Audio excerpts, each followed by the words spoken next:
Hello বন্ধুরা, আশা করি সকলে ভালো আছেন। কম্পিউটার শিক্ষা 24 চ্যানেলে আপনাদেরকে স্বাগতম। আজকের ভিডিওতে আমি আলোচনা করব মাইক্রোসফট অফিস ওয়ার্ডে কিভাবে আমরা শর্ট করে নাম্বার এবং টেক্সট এগুলি অ্যাসেন্ডিং এবং ডিসেন্ডিং অর্ডারে নিতে পারি। ওই কাজগুলো নিয়ে।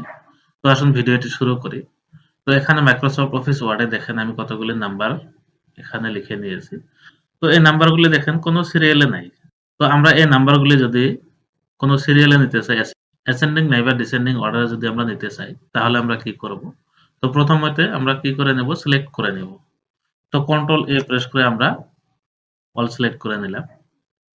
নেওয়ার পর এবার এখানে হোম ট্যাবে দেখেন প্যারাগ্রাফ গ্রুপে এখানে শর্ট নামের একটি এখানে অপশন রয়েছে। তো এই শর্ট অপশনটিতে আমরা ক্লিক করব। ক্লিক করার পর তারপরে এখানে টাইপটা আমরা নাম্বার করে নেব। তো এখানে অটোমেটিক নাম্বার হয়ে গেছে। তো এখানে অ্যারোতে যাওয়ার পর এখানে আমরা কি পাবো? টেক্সট পাবো, নাম্বার পাবো এবং ডেট এই ৩ টি অপশন এখানে পাবো। তো আমরা এখান থেকে নাম্বার করে নিব। তারপর এখানে আমরা অ্যাসেন্ডিং অর্ডার করব না ডিসেন্ডিং অর্ডার করব। তো ধরে নিলাম আমরা অ্যাসেন্ডিং অর্ডারটি করব। তো এটাতে ক্লিক করব। ক্লিক করার পর এখানে ওকে প্রেস করব। তো দেখেন নাম্বারগুলি আমাদের অ্যাসেন্ডিং অর্ডারে হয়ে গেল। তো ওইভাবে যদি আমরা ডিসেন্ডিং অর্ডার করতে চাই তাহলে পুনরায় আমরা সিলেক্ট করে নেব। সিলেক্ট করার পর শর্ট অপশনে যাব। যাওয়ার পর এখানে টাইপটা আমরা নাম্বার করে নেব। তারপর এখানে ডিসেন্ডিং অপশনে ক্লিক করব। ক্লিক করার পর ওকে ক্লিক করব। তো দেখেন নাম্বারগুলি ডিসেন্ডিং অর্ডারে হয়ে গেল। তো এইভাবে আমরা চাইলে কি করতে পারি?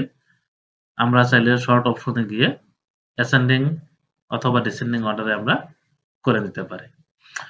ওইভাবে আমরা যদি কোনো টেক্সট অ্যাসেন্ডিং অথবা ডিসেন্ডিং অর্ডারে নিতে চাই, তাহলেও আমরা নিতে পারবো। তো টেক্সট আমরা কিভাবে অ্যাসেন্ডিং এবং ডিসেন্ডিং অর্ডারে নিতে পারি, ওই কাজটা এবার দেখাবো আপনাদেরকে। তো এবার আমি আপনাদেরকে দেখাবো কোন টেক্সট আমরা অ্যাসেন্ডিং এবং ডিসেন্ডিং অর্ডারে কিভাবে নিতে পারি। তো এখানে দেখেন কতগুলি নেম লেখা রয়েছে। তো এগুলি আমরা অ্যাসেন্ডিং এবং ডিসেন্ডিং অর্ডারে নেব। তো তার জন্য প্রথম অবস্থায় সিলেক্ট করে নেব। তো কন্ট্রোল A প্রেস করে আমি অল সিলেক্ট করে নিয়ে নিলাম। এবার আমরা ওই একইভাবে শর্ট অপশনটিতে যাব। যাওয়ার পর এখানে টাইপটা আমরা কি করব?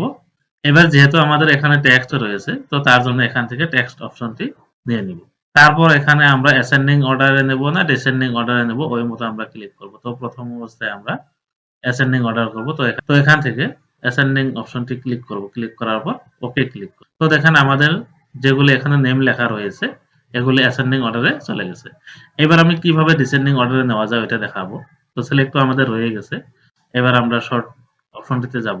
যাওয়ার পর এখানে টাইপটা আমরা টেক্সট করে নেব। তো এখানে অটোমেটিক টেক্সট রয়েছে। টেক্সট করার পর এখানে ডিসেন্ডিং যেটি অপশন রয়েছে ওটিতে ক্লিক করব। ক্লিক করার পর ওকে ক্লিক করব। তো দেখেন এবার ডিসেন্ডিং অর্ডারে চলে গেছে। তো এইভাবে আমরা চাইলে টেক্সটও আমরা কি করতে পারি? অ্যাসেন্ডিং এবং ডিসেন্ডিং অর্ডারে নিতে পারি। তো কিভাবে মাইক্রোসফট অফিস ওয়ার্ডের নাম্বার এবং টেক্সট শর্ট করে অ্যাসেন্ডিং এবং ডিসেন্ডিং অর্ডারে নিতে পারি। আশা করি কাজগুলো বুঝতে পারছি। তো আজকের টপিকসের আলোচনা এতটুকুই।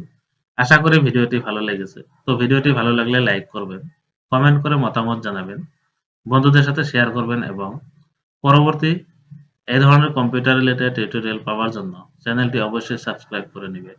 পাশে থাকা বেল বাটনটি প্রেস করে ওখানে অল প্রেস করে রাখবেন পরবর্তী ভিডিও নোটিফিকেশন পাওয়ার জন্য। Thank you.